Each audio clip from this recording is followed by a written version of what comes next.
When the park was first created, 1876, it was Rotherham's lung, and it was a place for people to come who didn't have gardens of their own and backyards, and to enjoy the open space. It's a green open space, but we need to keep the fairy magic about it as well, and keep it's the secrecy, but also the, accessibility. So when you do stumble upon it, you can actually explore the space, because right now it's not very accessible to anybody.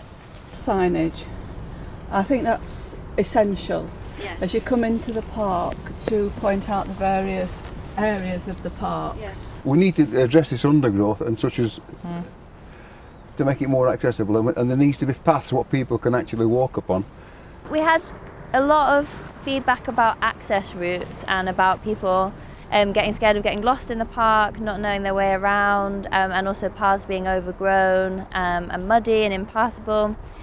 So from that, we've kind of worked up a plan which is about making the paths better, making them more accessible, and also making them easier to navigate. So adding in wayfinding routes. So it doesn't feel safe? On my own, no. No, even when you're an older age, like 16 going on 18, it's still really hard to get through there on your own because of all the overgrown. It'd feel more safe to walk up and actually go up with like family, friends.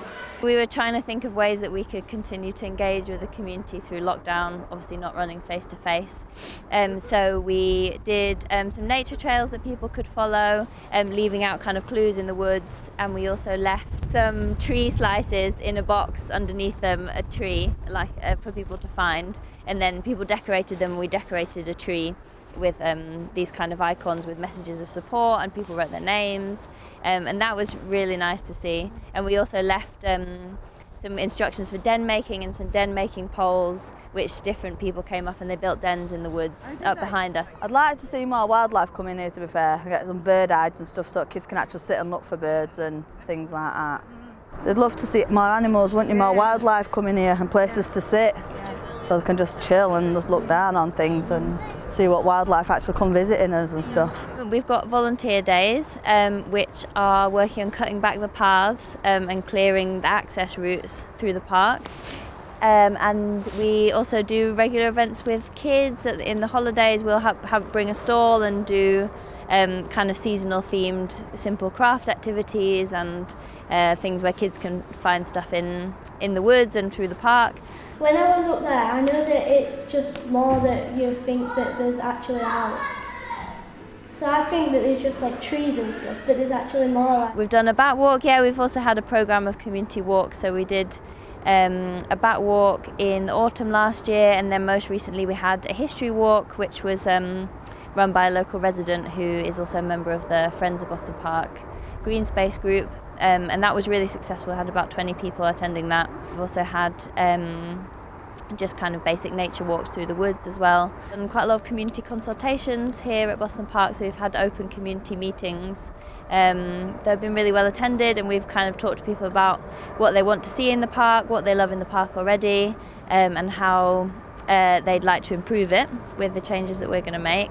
Over the coming months we're going to work on creating a history and heritage trail which is going to run through the top of the park and then also down into the woods over there, with signage to kind of expand the ways that people use and enjoy the park in response to kind of points about wayfinding and access.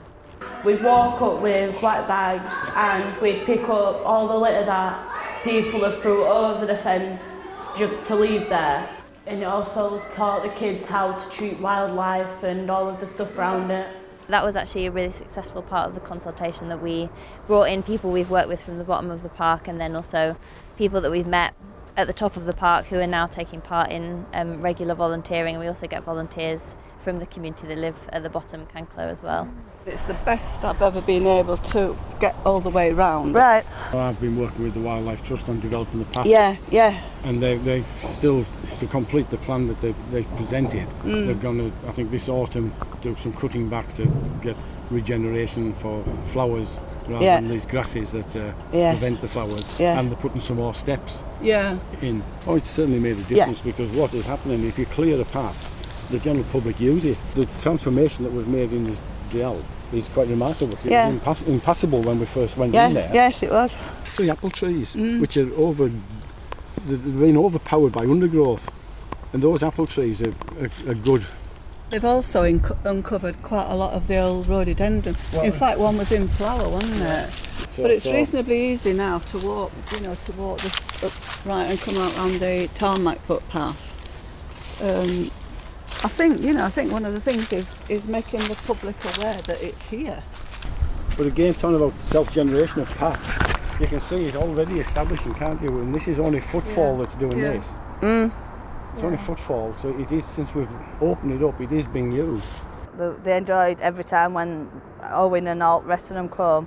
They want to know when they're coming back again because they like doing different things with them and things. So. And do you think it has engaged more people? It has got quite a few more people, yeah, there's quite a lot of people come. I enjoy coming and being involved, yeah. We've worked quite a bit with Casting Innovations as a venue, and then going forward they're going to be running some workshops for us to make bird boxes, like you said, to put up in the park. You've been making bird boxes and bat boxes. Yeah. Can you tell me a bit about that? We get pieces of wood and slow housing on. Yeah. And get screws, put them in them holes and screw them together. And then you're going to come out here and you're going to put them up, are you? Yeah. And have you put your name on yours? Yeah.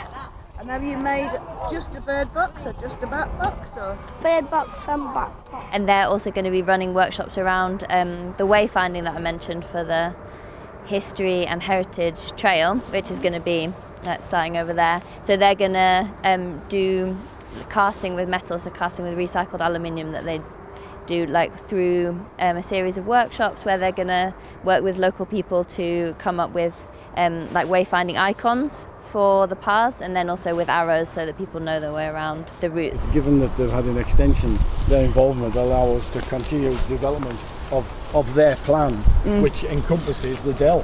So it's a win-win.